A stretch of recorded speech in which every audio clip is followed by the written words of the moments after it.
Ich mag halt harte Musik und laute Musik und verzerrte Sachen und ich glaube, das ist auch so ein Trademark-Sound so ein bisschen von mir. Ich mag aber auch ganz kleine, süße Instrumentals und so. Also irgendwie diese beiden Welten versuche ich irgendwie immer so ins Gleichgewicht zu bringen und beides zu benutzen. So. Ich heiße Basasian, bin aus Köln, Musikproduzent, baue Beats, baue Songs für Leute.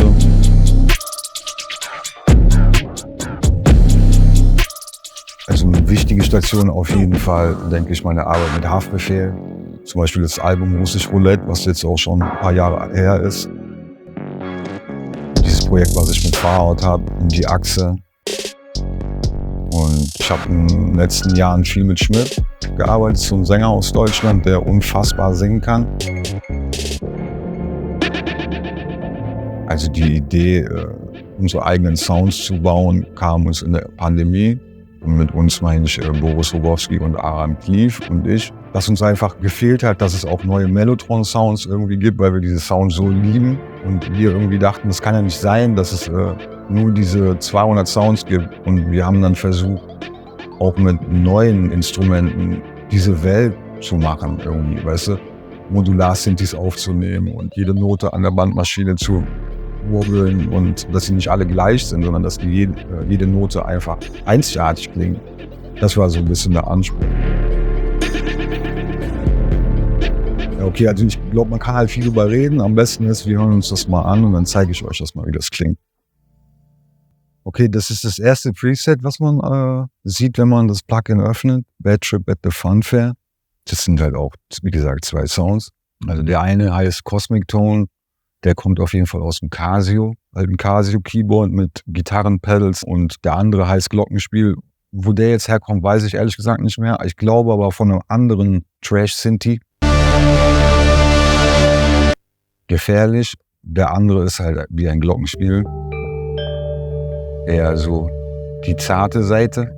Und zusammen machen die halt dann coole Sachen, ne?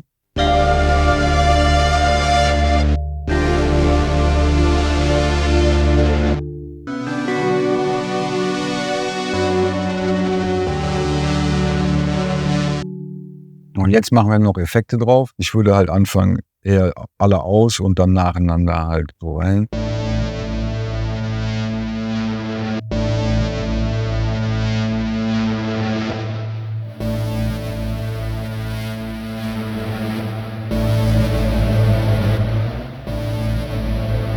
Auch geil, wenn man so Fahrten baut halt damit und so, ne? Wenn man es ein bisschen lebendiger haben will.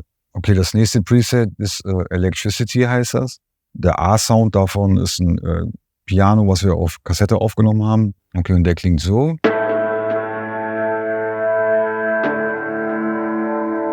Klavier halt und der zweite Sound ist ein Pad.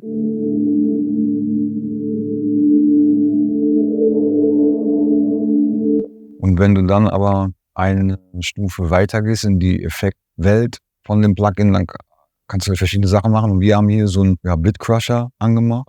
Wie so ein Gate ist es eigentlich, dass wenn die Note aufhört auszuklingen, wird der halt so weggesaugt irgendwie. Also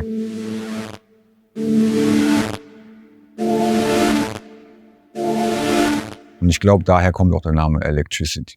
Die Idee war ja auch, dass wir jetzt nicht nur alte klassische Instrumente irgendwie samplen und daraus so eine Library machen, sondern auch neue, aber halt in diese tape-mäßige Welt, wo man auch vielleicht gar nicht auf Anhieb denken würde, Synthi besser auf Tape aufzunehmen oder so, wofür. Und genau da kann ich ein paar zeigen, was da noch gibt. Zum Beispiel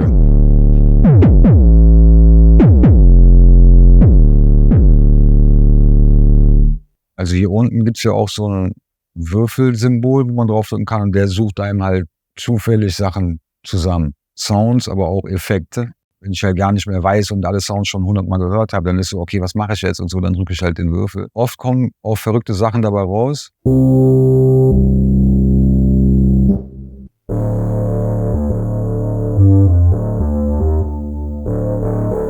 Okay.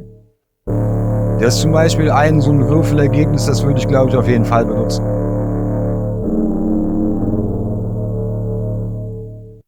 Okay, also ihr seht ja hier unten ist ja diese Effektreihe und das haben wir schon selber irgendwie so zusammengestellt aus so einem Pool von Plugins, Effekten, die Native Instruments halt hat. Und wichtig war mir auf jeden Fall Saturation, Distortion liebe ich halt. Deswegen war das so der erste Effekt, den wir auf jeden Fall drin haben wollten. Und der zweite daneben ist so ein Lo-Fi-Button, der so ein bisschen Bit crushed, Sample Rate reduziert, sowas halt. Ein Chorus, ein Delay und ein Reverb.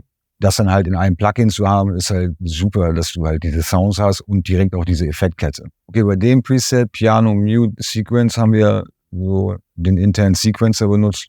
Da kann man halt so Scales einstellen und Notenbereiche, blablablub. Der klingt so. Und da kann man halt auch alles verändern, was man halt bei einem Sequencer machen kann.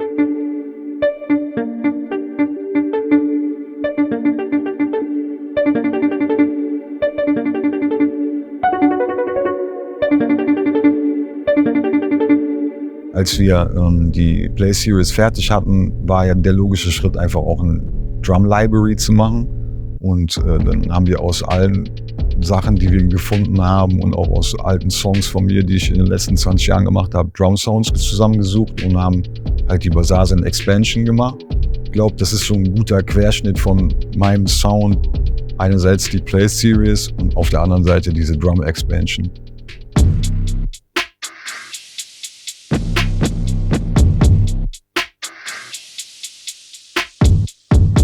So aufmerksame Zuhörer, vielleicht kennt das ein oder andere, die Sounds davon. Das ist auf jeden Fall von einem Song, der veröffentlicht wurde. Und das andere heißt Orchestra Kid.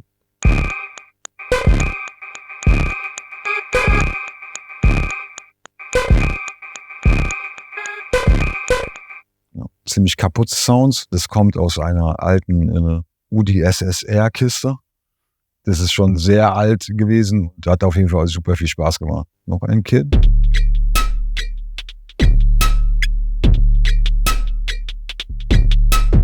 Das ist auch aus einem alten Drumcomputer, den wir durch Gitarrenpedals gejagt haben und nachher dann auf Tape gemacht haben auch. Okay, das ist das Tiptoe Kit.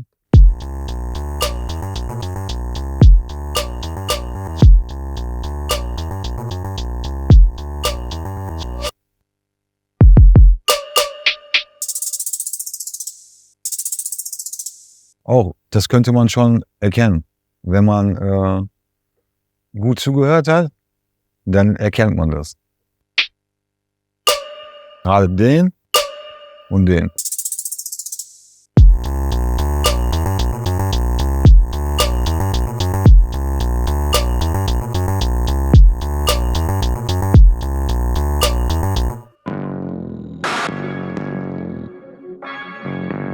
Das war jetzt ein kleiner Einblick in die Basazen Tapes und die Expansion.